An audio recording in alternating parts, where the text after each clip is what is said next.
जय श्री राधे। आज हमारा विषय रहेगा ग्रहों के उच्च नीच और अंशात्मक में किन ग्रहों का फल उच्च में और किन ग्रहों का फल नीच में देखा जाता है। तो मेषादि 12 राशियों में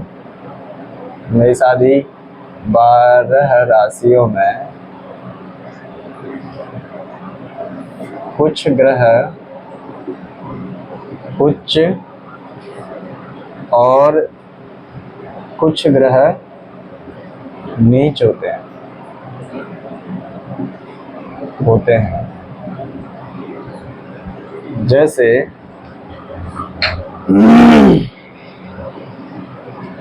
जैसे है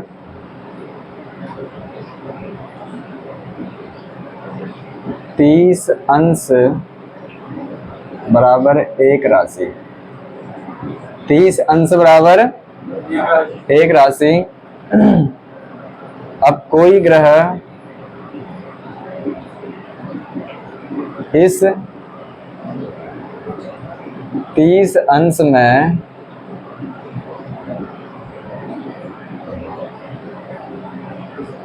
उच्च एवं नीच कैसे होता है, इसे समझना है। ये तो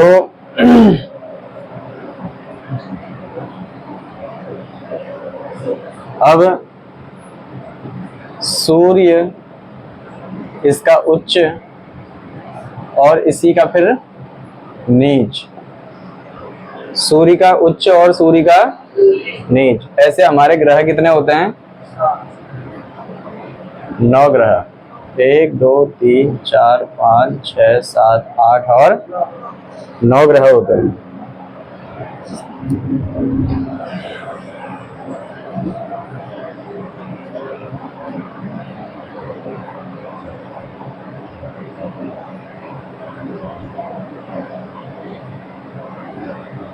ये इनके अंश हो गए।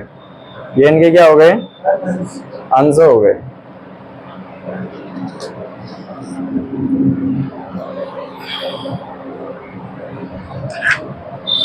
अब सूर्य होता है मेष राशि में उच्च। किस राशि में होता है?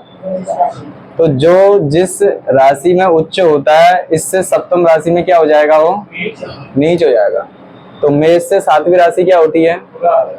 तुला। ठीक है। तो मेष से 7वीं राशि क्या हो गई? तुला।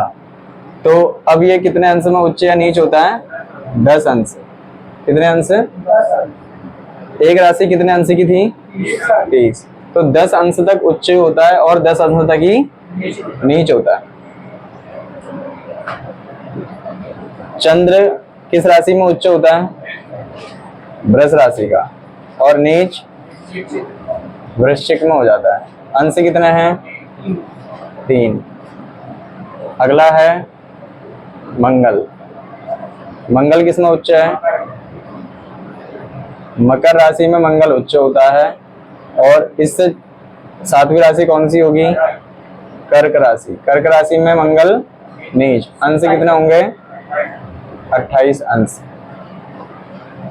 ठीक है ना। इन गिनतियों को हम लिखना चाहें, कुछ लोगों का कहना था कि हम गिनतियों को ऐसे लिखें। ये समझ में आ रहा है? ठीक है ना। बुध कितने अंश में? कन्या राशि। और नीच किस में होता है? मीन। कितने अंश?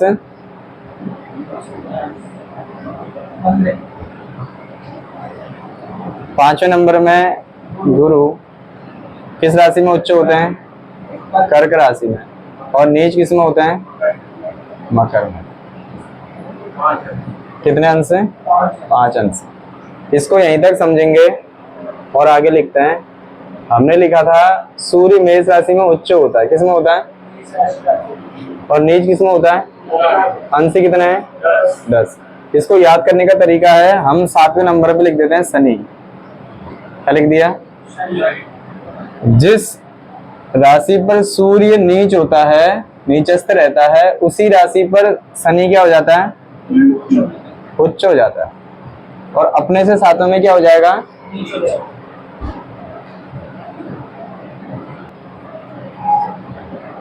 तो सूर्य से शनि का मिला रहे हैं हम। किससे मिला रहे हैं? सूर्य से शनि का। जिस राशि पर सूर्य उच्च होता है उस पे ही शनि क्या हो जाता है? नीच हो जाता है।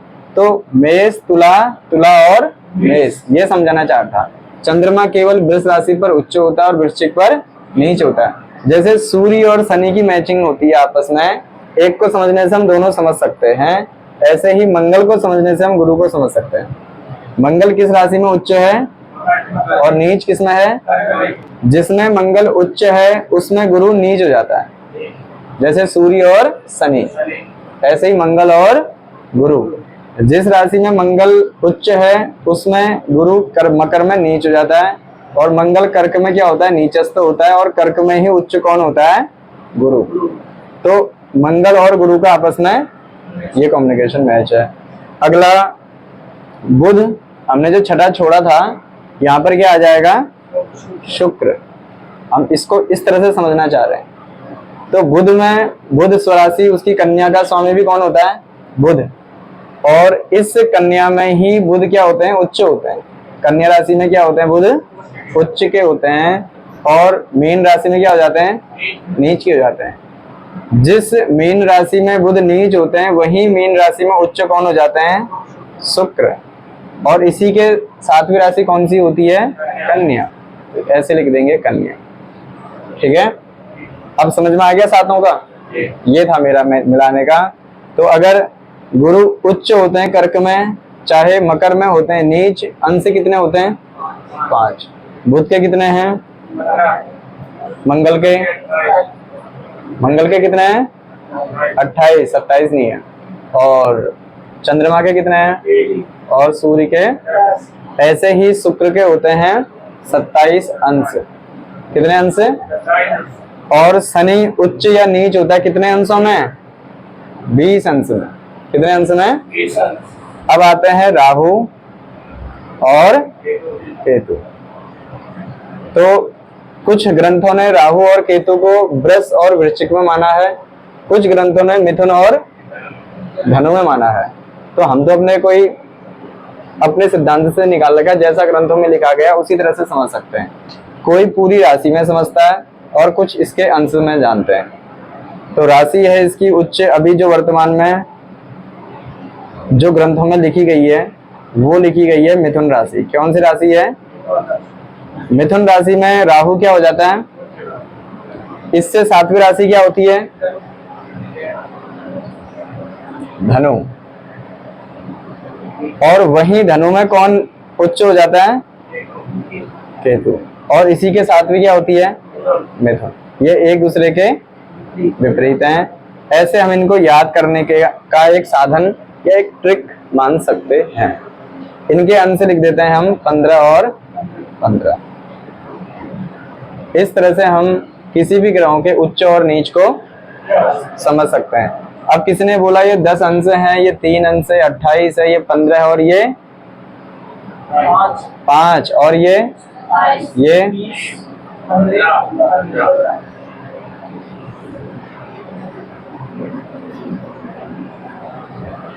अब हमने देखा एक राशि कितने अंश की होती है? 30 अंश की होती है। कितने की होती है?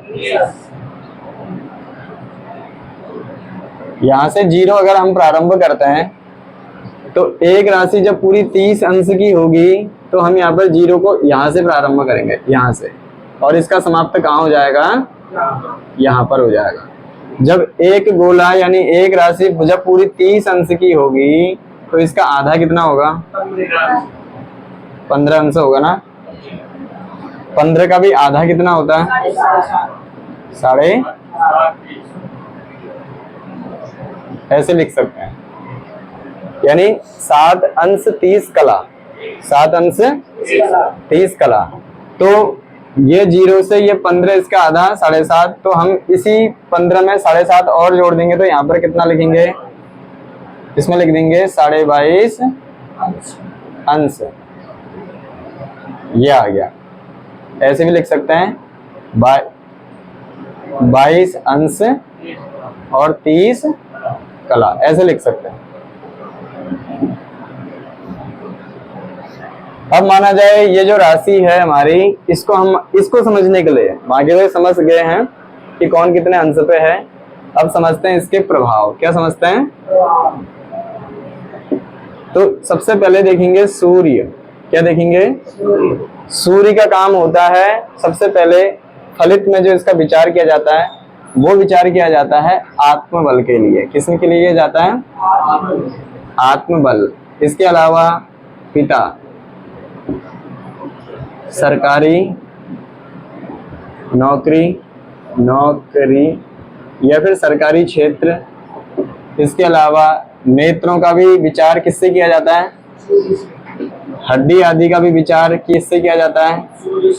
ऊन आदि के क्षेत्र, अग्निशमन के क्षेत्र, ये सारे क्षेत्र किसके भीतर आते हैं? सूर्य उच्च किस में होता है? हमने इस राशि को मेष मान लिया। ये जो 30 अंश की राशि थी हमने इसको कौन सी राशि मान ली? मेष। किसी का सूर्य अगर स्पष्ट है, लिखते हैं ना ग्रह स्पष्ट, और ग्रह स्पष्ट में लिखा हमने 0 से कौन सी राशि मानी जाएगी?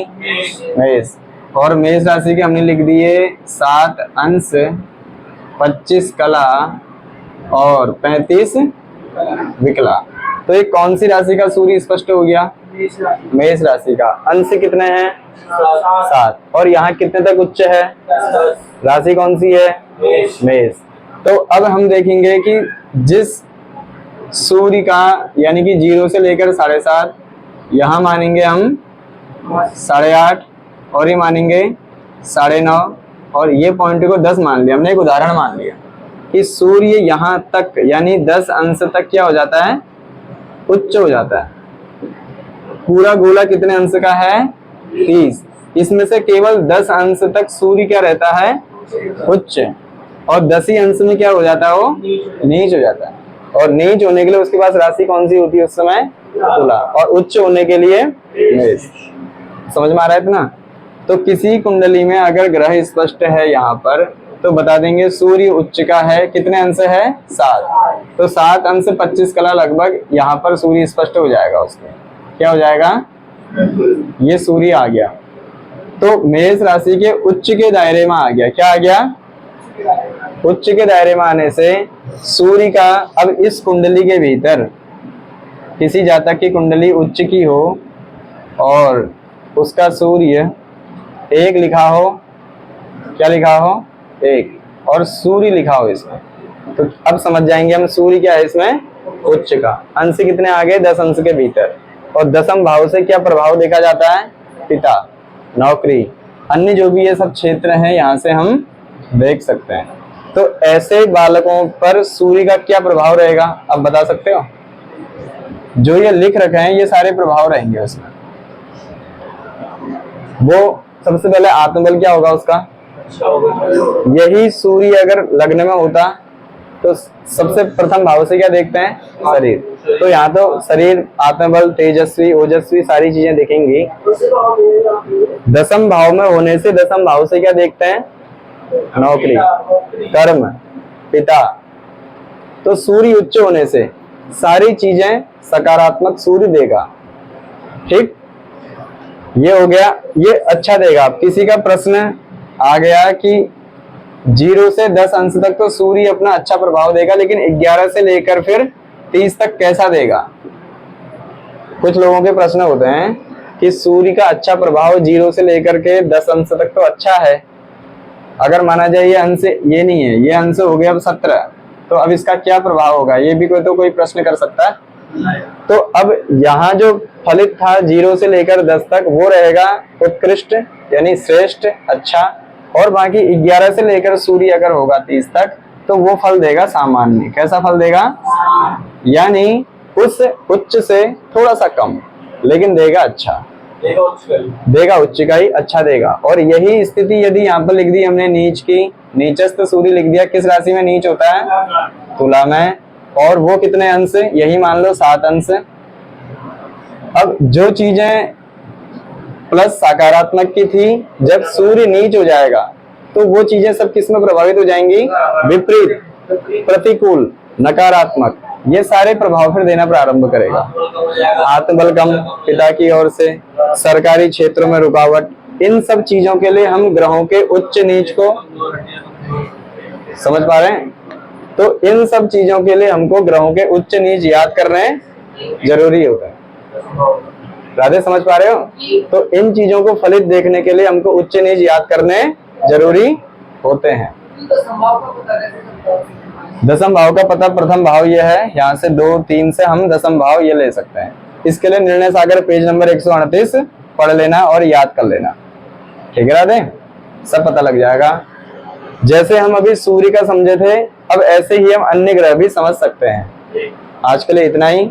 बाकी अन्य ग्रह इसी 30 अंश में कौन कैसे नीच होता है, इसका प्रयोगात्मक हम ले सकते हैं।